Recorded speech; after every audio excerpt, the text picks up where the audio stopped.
What if the very thing you're trying so hard to avoid is the one thing you actually need? What if every failure you've been ashamed of, every moment you thought you were falling behind, was secretly preparing you for something bigger than you can imagine right now? Stay with me, because by the end of this video, you'll never look at failure the same way again, and the next time life knocks you down, you'll know exactly why it had to happen. Most people see failure as a sign that something is wrong with them, that they're behind, that they missed their chance, that everyone else somehow got the instruction manual for life while they didn't. But what if I told you something nobody says out loud enough? Failure is not proof that you're falling behind. Failure is proof that you are actually trying. It is evidence of movement, evidence of courage, evidence that you stepped forward, while most people stayed exactly where they were, safe, comfortable, and unchanged. The truth is painful for some and liberating for others. You cannot fail at something you never attempt. And the people who appear to be ahead often aren't ahead because they're better. They're ahead because they were willing to risk looking foolish, wrong, or unprepared, while others waited for the perfect moment that never came. Think about how many dreams die quietly, not because they were impossible, but because someone decided they didn't want to feel the sting of failing. They never start the business. They never apply for the opportunity. They never speak up, never create, never try. And from the outside, it looks like stability. It looks like safety. But inside, it's regret, slowly growing roots. When you fail, at least you're in the arena. At least you're in motion. At least you're collecting data, experience, and self-knowledge. The person who never fails is usually the person who never truly lives at the edge of their potential. Look at Thomas Edison, a name everyone associates with success. What people forget is that before the light bulb ever lit up a room, Edison failed thousands of times. When asked about it, he famously said he didn't fail, he simply found thousands of ways that didn't work. That mindset didn't come from confidence handed to him at birth. It came from repeated exposure to failure. Each attempt that didn't work didn't push him backward. It pushed him closer. But imagine if Edison had stopped at attempt number 10, or 100, or 1,000, believing failure meant he was falling behind smarter inventors. The world would look very different. His failures were not delays. They were the path. Or think about J.K. Rowling, a single mother living on welfare, rejected by multiple publishers. From the outside, she looked like she was failing at life. Bills piling up, dreams going nowhere. But those rejections were not signs that she should stop writing. They were signs that she was in the process. She was trying. She was putting her work into the world. Every rejection letter was painful, but it was also proof that she had written something, submitted something, believed in herself enough to be told no. Today, her story is used as inspiration. But at the time, it felt like failure after failure after failure. Yet those failures didn't mean she was behind. They meant she was walking the road most people never step on. Here's the uncomfortable truth. When you try something meaningful, failure is almost guaranteed at first. Why? Because meaningful things demand growth. And growth always comes with friction. You don't walk into a gym and lift the heaviest weight on day one. You strain, you struggle, you fail reps. But nobody calls that falling behind. They call it training. Yet in life, we forget this logic. We expect mastery without practice, success without setbacks, confidence without experience. Failure is simply the weight that builds your strength. Without it, you remain exactly as you are. Think about a child learning to walk. They fall again and again. They don't sit there after the third fall thinking, I'm a failure. Other babies are ahead of me. They get up. They wobble. They fall again. And nobody judges them for it. We understand instinctively that falling is part of learning. Somewhere along the way, as adults, we forget this. We start believing that falling means we're not good enough. But the rules never changed. Only our interpretation did. Failure becomes heavy when you compare your behind the scenes with someone else's highlight reel. You see their success and assume they skipped the hard part. They didn't. You just didn't see it. Every confident speaker once stumbled over their words. Every successful entrepreneur once doubted themselves at 3 a.m. Every strong person you admire once felt weak. The difference is not that they avoided failure. It's that they didn't let failure convince them they were behind. They let it teach them. They stayed in the game. When you fail, you learn things success could never teach you. You learn where you cut corners. You learn what skills you need to develop. You learn how you react under pressure. You learn what truly matters to you, because failure has a way of stripping life down to its essentials. It shows you whether your dream is a casual wish or a deep calling. If one failure makes you quit, maybe it wasn't your path. But if failure hurts and you still feel pulled forward, that's not weakness. That's clarity. There's a story of a man who applied for hundreds of jobs and got rejected over and over. Each rejection chipped away at his confidence. Friends started telling him to settle, to stop aiming so high. He felt embarrassed, ashamed, like he was falling behind everyone else his age who seemed to have stable careers. But every rejection forced him to improve his resume, his interview skills, his understanding of what he wanted. Eventually, he landed a role that fit him better than any of the earlier ones would have. Looking back, he realized those rejections weren't detours. They were filters. They kept him moving until he found the right place. Failure also builds something deeper than skill. It builds resilience. And resilience is what carries you through life when motivation fades. Anyone can feel inspired on a good day. But when things don't work, when effort doesn't bring immediate reward, when doubt gets loud, resilience is what keeps you going. That muscle only grows through resistance. Failure is resistance. Without it, you remain fragile. With it, you become unbreakable. You might be thinking right now about something you tried and failed at, a business that didn't work, a relationship that ended, an exam you didn't pass, a goal you didn't reach on time, and it hurts. Of course it does. Failure is not painless. But pain does not mean you're behind. Pain means you cared. Pain means you invested something of yourself. And that alone puts you ahead of the person who never dared to risk being hurt. The most dangerous place to be is not failure, it's comfort. Comfort convinces you that you have time, that you'll try later, that you'll start when you're ready. But ready is a myth. Confidence is built after action, not before. If you wait to feel fearless, you'll wait forever. Courage is not the absence of fear. It's movement in spite of it. And failure is often the first visible sign of courage. When you fail, your ego takes a hit, but your character grows. You stop caring so much about looking perfect and start caring about becoming better. You learn humility. You learn patience. You learn perseverance. These are not glamorous traits, but they are the foundation of real success. Flashy success without depth collapses easily. Success built on repeated failure lasts. Actionable truth. Stop asking yourself, what if I fail? And start asking, what will I learn? Reframe failure as feedback.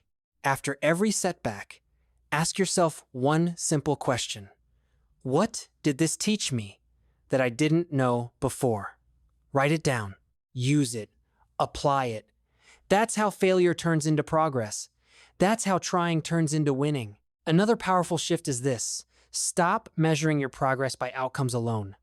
Measure it by effort, consistency, and growth. Did you show up? Did you try again? Did you improve, even slightly? If yes, you are not behind. You are moving forward, even if it doesn't look like it yet. Seeds grow underground long before you ever see a plant. Failure is often the underground phase of success. History doesn't remember the people who played it safe. It remembers the ones who tried, failed, adapted, and tried again. The ones who refused to let failure define their worth. The ones who understood that being behind is not about how many times you fall. It's about whether you stop getting up. So if you're failing right now, let this sink in deeply. You are not broken. You are not late. You are not less than. You are in motion. You are in training. You are becoming. Failure is not your enemy. It is your evidence. Evidence that you are brave enough to try, bold enough to risk, and strong enough to keep going. And one day, when the success comes, and it will, if you stay consistent, you'll look back at this season with gratitude. You'll realize that the moments you thought were pushing you back were actually shaping you forward. Failure didn't slow you down. It prepared you. Success is loud. It gets applause, attention, validation, and praise.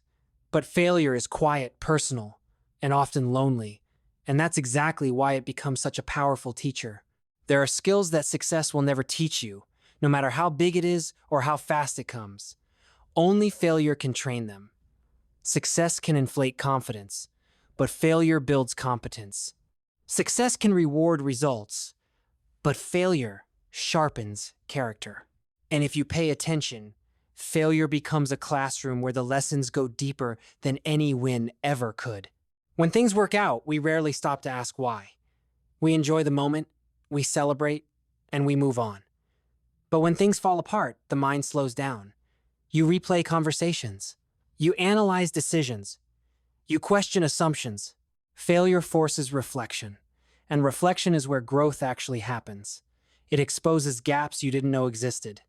It highlights weaknesses that success conveniently hides. In that discomfort, real skills are forged, not the flashy ones people talk about, but the internal skills that determine how far you can go when life stops cooperating. Take Michael Jordan, widely considered one of the greatest athletes of all time. People love to quote his championships, his clutch shots, his highlight reels. What they skip over is the fact that he was cut from his high school varsity basketball team. That moment didn't just motivate him, it trained him. It taught him discipline, work ethic, and emotional control under pressure. Being cut forced him to confront disappointment early. It trained him to respond to rejection, not with excuses, but with effort. Success later rewarded those skills, but it didn't teach them. Failure did. Failure trains emotional resilience in a way nothing else can. When you fail, your emotions get tested. Shame, frustration, self-doubt, fear. If you don't quit, you learn how to sit with uncomfortable feelings without letting them control your actions. That is a rare skill. Most people run from discomfort. They numb it, distract themselves, or lower their goals. But if you stay present through failure, you learn emotional regulation. You learn how to keep moving even when your confidence is shaken. Success rarely requires that skill because success feels good. Failure demands it. Think about someone who starts a business and watches it collapse. On paper, it's a loss. Money gone, time wasted, pride bruised. But beneath the surface, something else is happening.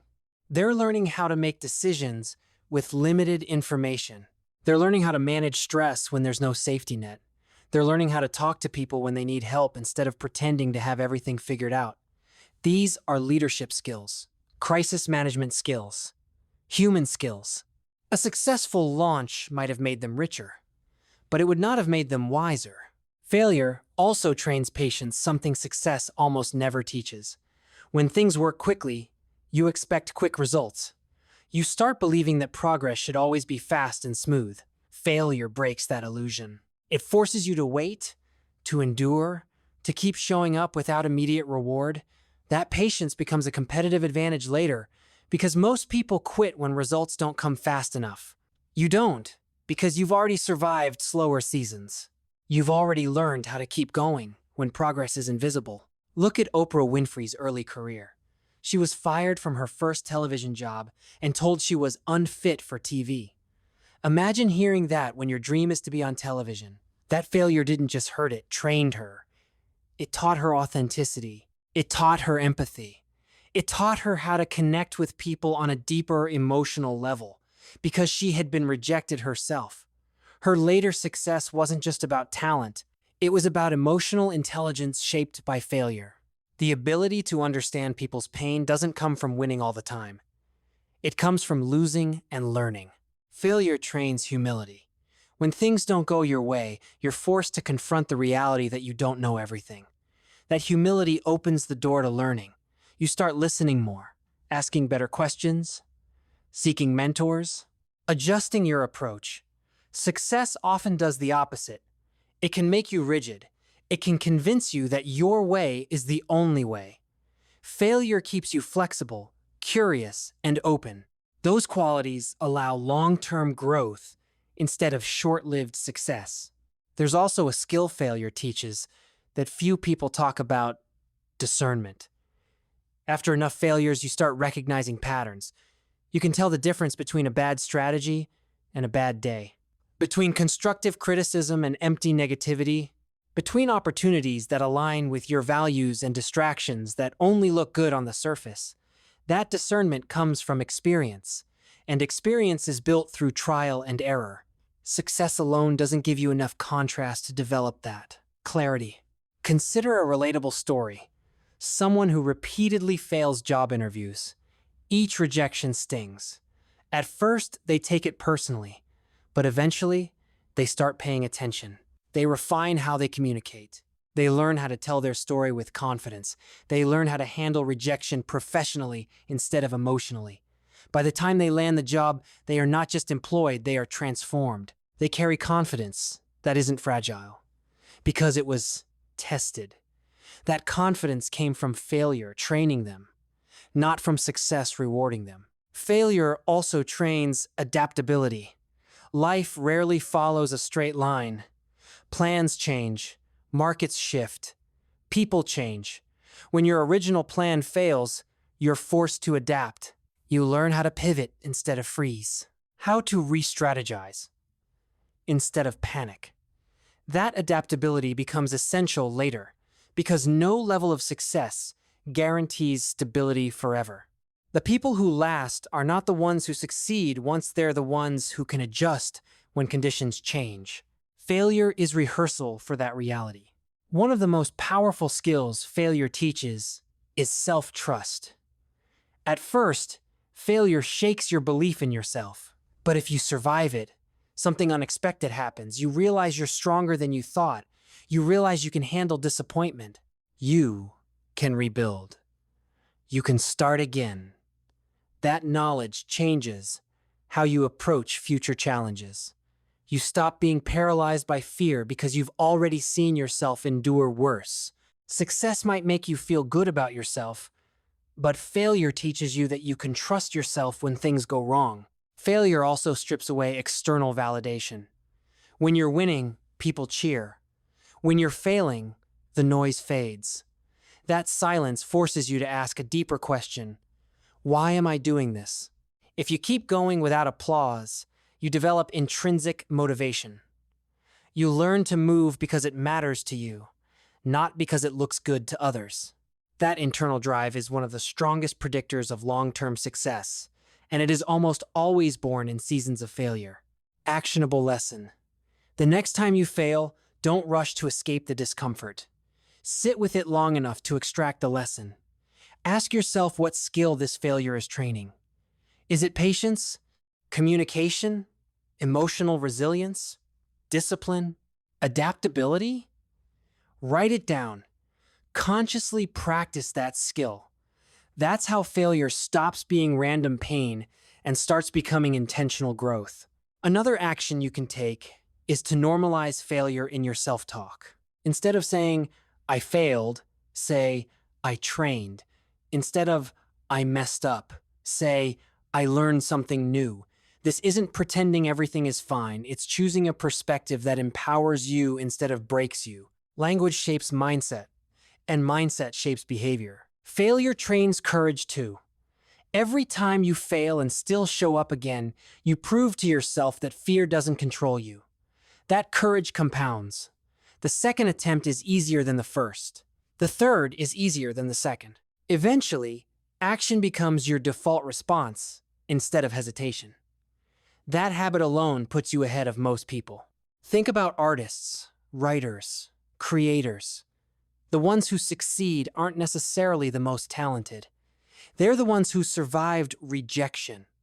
Rejection letters trained them to refine their craft. Criticism trained them to separate their identity from their work. Silence trained them to create, without applause. By the time success arrived, they were ready to handle it without collapsing under pressure. Failure is not just preparation for success, it is the foundation of it. Without failure, success becomes shallow and unstable. With failure, success becomes grounded and sustainable. Every setback is shaping muscles you will need later, muscles you can't build in comfort. So if you're failing right now, understand this deeply. You are not being punished. You are being trained. You are learning lessons that will protect you, guide you, and strengthen you in ways success alone never could. Don't waste the training. Lean into it. Extract the lesson. Apply it. And keep going. One day, when things finally click, people will say you're lucky or naturally gifted. They won't see the nights you doubted yourself, the moments you wanted to quit, the failures that quietly trained you for this exact moment. But you'll know, and that knowledge will give you a confidence that no one can take away. Because success feels good, but failure makes you capable. If you remember nothing else from this video, remember this: your failures are not wasted time. They are not proof that you're broken, unlucky, or incapable. They are shaping you right now, even when it doesn't feel like it. Every setback is building strength you will need later, teaching lessons you couldn't learn any other way, and preparing you for responsibilities you haven't reached yet. You are not stuck. You are becoming. So stop waiting for the moment when you feel ready, confident, or fearless. That moment is built through action, not before it. Take the next step anyway. Try again anyway. Use what you've learned. Adjust your approach, and move forward with intention. Progress doesn't come from perfection, it comes from persistence. Choose today to see failure differently. Not as an ending, but as training. Not as a stop sign, but as a signal to grow. Show up again with a little more wisdom, a little more courage, and a little more belief in yourself. Because the person you are becoming on the other side of failure is stronger, wiser, and far more capable than the person who never tried at all. And one day, you'll look back at this season and realize something powerful. The moments that almost broke you were the moments that built you. Keep going. Your future self is counting on the choices you make right now.